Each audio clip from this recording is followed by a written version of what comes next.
Ziggity zig, back with a Friday Faff, and this is a game between Bomdagor and iGimperial iGimperial something.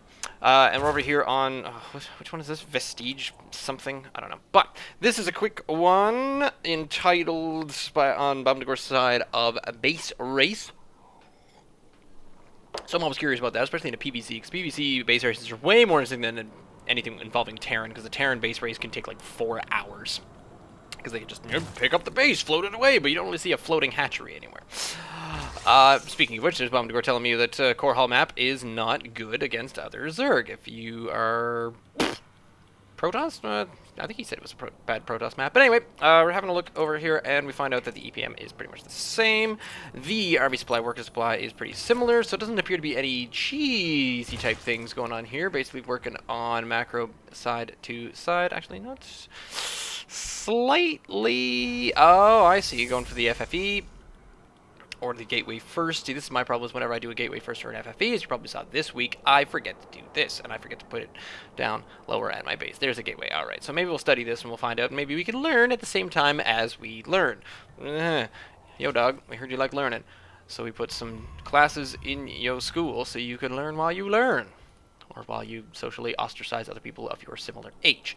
That's pretty much what public school is about. What are we talking about? StarCraft. That's the game that we're playing right now. Yay, let's go. So we got a pretty sizable drone count over here by Imperial. Doesn't seem to be looking at a 14 hatch. Might just be a 15 hatch. Hopefully we're going to see that. No, it's going to be a 1 base. Some sort... nope, there it goes. So that first one was just a little bit of a psycho. Actually, I think we got... No, that's an overload going in that direction. Now, this gateway is almost on its way up. So this is pretty much going to be the protective side of Bomdagor's base, not allowing anything in or out. Specifically, Zerglings and Binglings, as we saw this week in my games. Blah, blah, blah.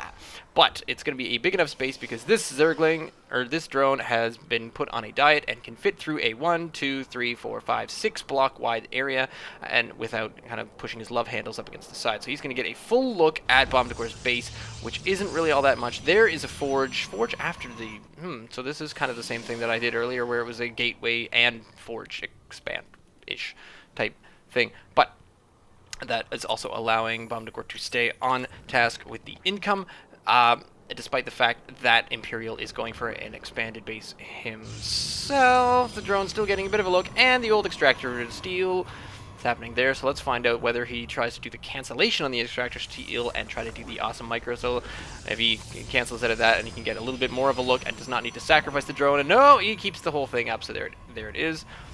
The next thing on Bomdagor's side is a cybernetics core, and oh, Bomdagor has now noticed that his gas has been stolen, and he laments it. Imperial, who was not paying attention, otherwise he would have saved the drone and not allowed it to die, has no idea what's going on. Bomdagor replies, "You stole my gas." Oh noes. You has a bucket.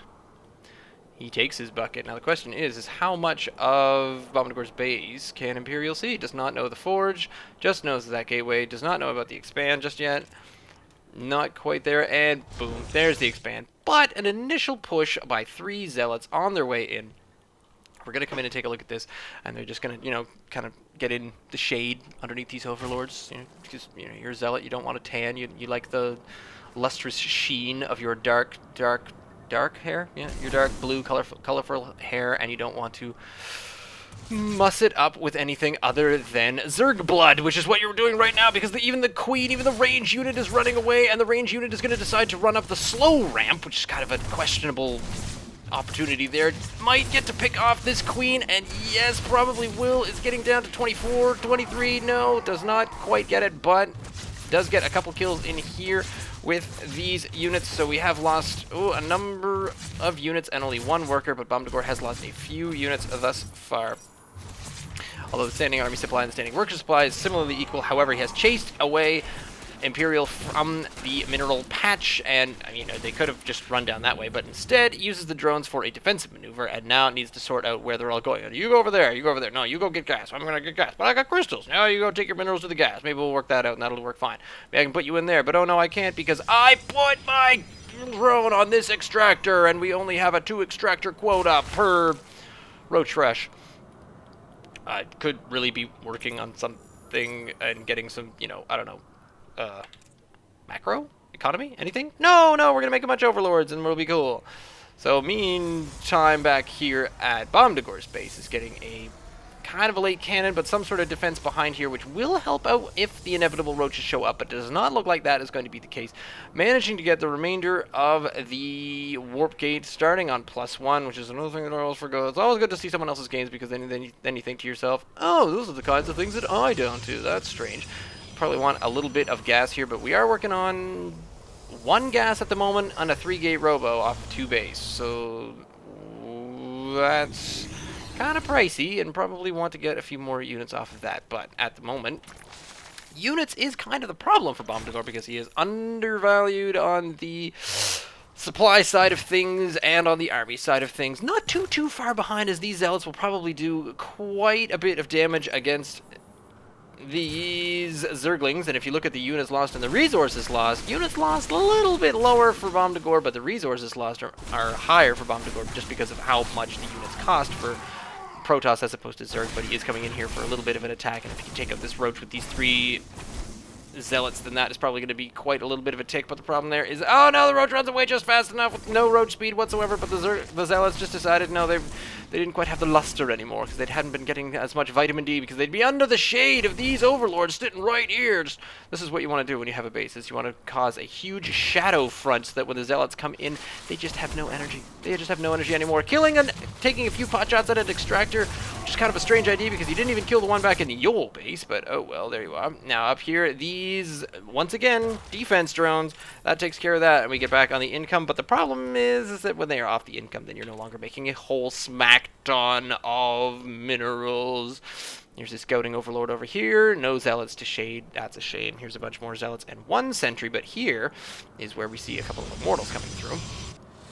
Still not really getting the gas down there, but we are getting numerous gateways up here, and they are going to be non-Artosis pylon, which is excellent. The +1 did finish. No sign of a Twilight Council, but the immortal will help out against those roaches. Probably want more than 1, and there's the second one on its way in, just as I say things. Another sentry, so immortal sentry, not really in all instances off the 2 bases.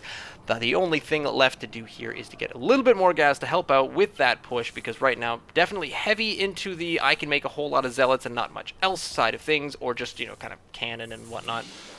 And here is Hero Probe.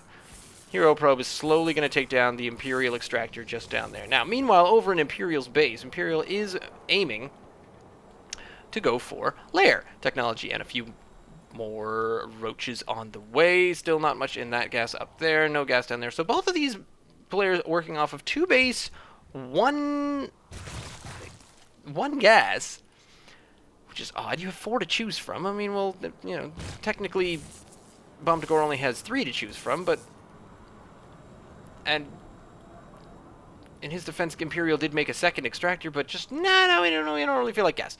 We don't really feel like gas, because we feel like having quite a lot of this. Now, Imperial is taking fairly good care of the gas supply there, and just keeping the minerals and everything pretty light, but the only thing that's happening down here is that Bomdagor is able to make a crap ton of zealots, putting the immortals into the warp prism, which is, once again, you know, excellent plan when you have this many units. But the thing is that I'm betting that one of them goes around this way and the other one goes around, there we go. So Bomdagor taking the north side of things is the problem when it's called base race. And here we go with the no line of vision. No idea there, and no idea there. So without much map awareness, they don't see each other's armies going in 2 different directions. But here come the armies. They are actually of similar strength. And this particular attack with a few immortal sentry and the zealots would basically pick these off really fast. I do mostly favor Bomdagor in this exchange, but now it looks like, oh, Imperial is able to rush by. Bomdagor making some decisions up here, thinking, should we go? Should we go? What should we do? What should we do? We're being attacked. What should we do? What should we do? Quick, what do you want to do? Decides, screw it, I'm going in. Bomdagor running in for the base. Meanwhile, taking out a number of units there. We'll have a look at the units and resources lost. Here comes Imperial. Imperial makes its way in. The only thing that Imperial forgot at his base was, oh, I don't know, some static defense maybe. So these Immortals are going to make short work here. There is a awesome amount, and we got a bunch more Zealots on their way in. So it's just going to be Zealots and Mortal Sentry on their way And so the Roaches take down one Nexus, leave the first one, taking down a fair number of the tech here. So hopefully not quite there yet. Oh, can make another warp in, but just not deciding to do it. Can do it just before all these pylons go down. Get a warp in, get a warp in, get a warp in.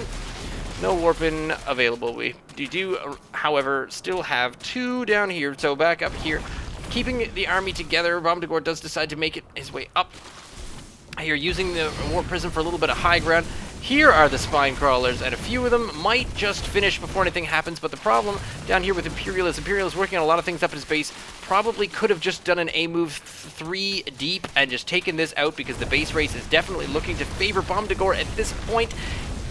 Mostly because of the fact that he's got this sentries sitting here at the back. There are workers just in a couple of different places. Not really sure what's being brought in just here. It looks like drones.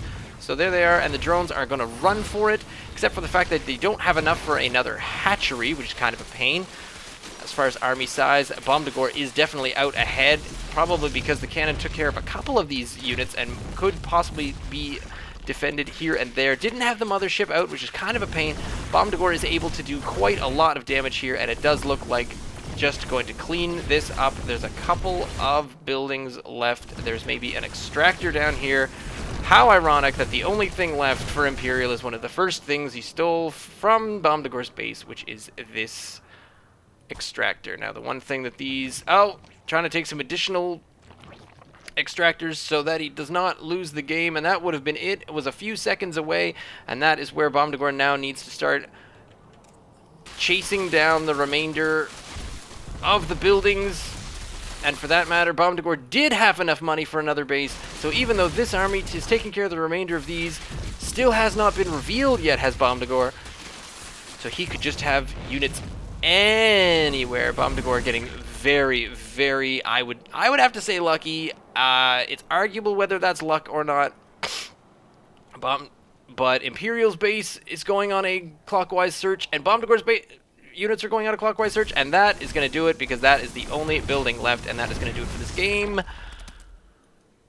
And this is how close it came, was it came down to just making this one base. So, hope to have enough money, because I really think Imperial had a good chance of staying in this if they could make another base. Bomdagor was in the midst of making another base as well. Interesting game. Finally losing out on the side of Imperial, despite the fact of a 92 EPM. So once again, EPM is not everything. I love games like this. So, leave me a comment down below. Send me any emails, ziggityzig@gmail.com. You can follow me on Twitter at ziggityzig. Send me any kinds of replays. You can get in contact with me the previous ways that I have mentioned.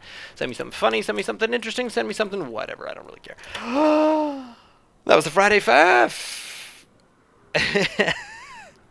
Stay tuned.